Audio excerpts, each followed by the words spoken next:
পরকীয়ার আশঙ্কা। এই একটি সন্দেহ থেকেই স্ত্রীর উপর কতটা নির্মম হতে পারেন একজন মানুষ। পটুয়াখালীর বাউফলে ঘটেছে ঠিক এমনই এক ভয়াবহ ঘটনা। স্ত্রী সালমা আক্তারকে পরকীয়া করছে বলে সন্দেহ করতেন স্বামী সারোয়ার হোসেন, আর সেই সন্দেহই তাকে ঠেলে দেয় এক ভয়ঙ্কর সিদ্ধান্তে। নিজের স্ত্রীকে তারপর ভোর রাতে 4 বছরের সন্তানকে নিয়ে নিজেই থানায় গিয়ে সবকিছু স্বীকার করেন স্বামী।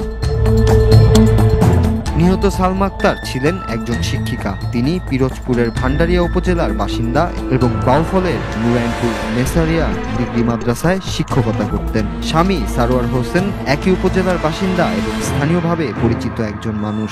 তারা চাকরির সুবাদে চন্দ্রপাড়া গ্রামের একটি বাড়িতে ভাড়া থাকতেন। বেশ কয়েক মাস ধরেই সারোয়ারের মনে স্ত্রীর প্রতি অবিশ্বাস তৈরি হচ্ছিল। তিনি প্রায় সালমার চরিত্র নিয়ে সন্দেহ প্রকাশ করতেন এবং বিষয়টি নিয়ে তাদের মধ্যে প্রায়শই ঝগড়া হতো। স্থানীয়রা জানিয়েছেন বৃহস্পতিবার বিকেলে আবারও তাদের মধ্যে তীব্র বাকবিতণ্ডা হয়। এক পর্যায়ে সারোয়ার রাগের মাথায় রান্নাঘরের ধারালো দা দিয়ে স্ত্রীকে আঘাত করেন। ঘটনাস্থলেই মারা যান সালমা। পর পুরো রাত স্ত্রীর মরদেহের পাশেই কাটান সারোয়ার। তারপর সকালে সন্তানের ছোট হাত ধরে হেঁটে চলে যান থানায়। সেখানে গিয়ে এক নিঃশ্বাসে সব ঘটনা খুলে বলেন পুলিশকে।